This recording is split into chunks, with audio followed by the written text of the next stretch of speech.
My name's Dr. Sophie Shotter and I'm going to talk to you today about hydration coming into the winter months and what can we do to keep our skin looking bouncy, dewy and glowy.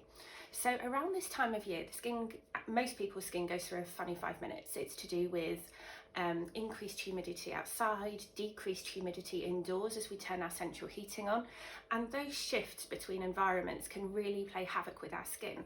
Many people start to find their skin isn't as hydrated as usual, they might have some dry patches, some people even get flare-ups of conditions like eczema. So what can we do about it? There's a few things going on here. So everyone has heard of hyaluronic acid as one of the best moisturizers we can use, and absolutely hyaluronic acid is great.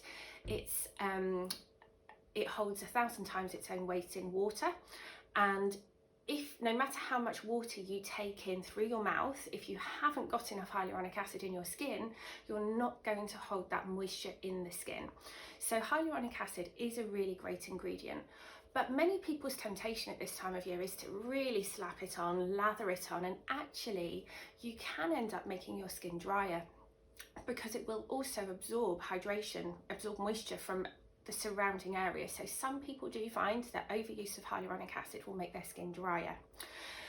I find a really useful ingredient at this time of year is ceramides. So our skin barrier is composed of different types of fatty acids and lipids, and ceramides are a really great product or ingredient for decreasing transepidermal water loss. So this is something where you use your hyaluronic acid, you then use something with ceramides in, which will kind of lock that moisture in. It will help your skin cells and membranes to stay nourished and firm and bouncy, and it will lock water within the skin. So it will help you make the most out of your hyaluronic acid. I'm also a big believer in supplementation. So there are supplements you can take that contain hydrolyzed collagen, for example, that will help to hold moisture within the skin from inside. So when we take these sorts of supplements, they can boost our collagen and our hyaluronic acid levels within the skin. They're basically doing this by giving your body the component parts it needs to make those substances. And it's very clever because if you went and ate collagen, you may as well go and eat a steak. It's not going to go anywhere specific.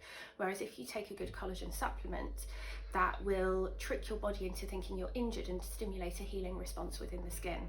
So you can get different products targeted at collagen, so overall skin health and firmness, as well as targeted at boosting levels of hyaluronic acid in the skin.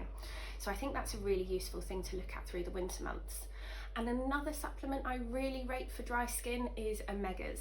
So taking omega 369 is something I recommend to all of my eczema patients throughout the year. But at this time of year for everyone, it's a really useful little added trick to use. Don't be afraid to exfoliate your skin, but don't overdo it. So again, as I mentioned, sometimes this dryness is associated with sensitivity, so we don't want to go scrubbing away at these dry patches. A gentle exfoliation to lift any little scaly bits off is great, but don't overdo it.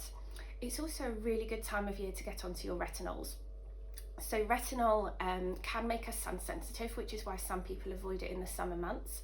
But over winter, using it will help to make your skin cells work more efficiently and produce more of their own hyaluronic acid. So you're stimulating your own skin to produce more moisture holding capacity.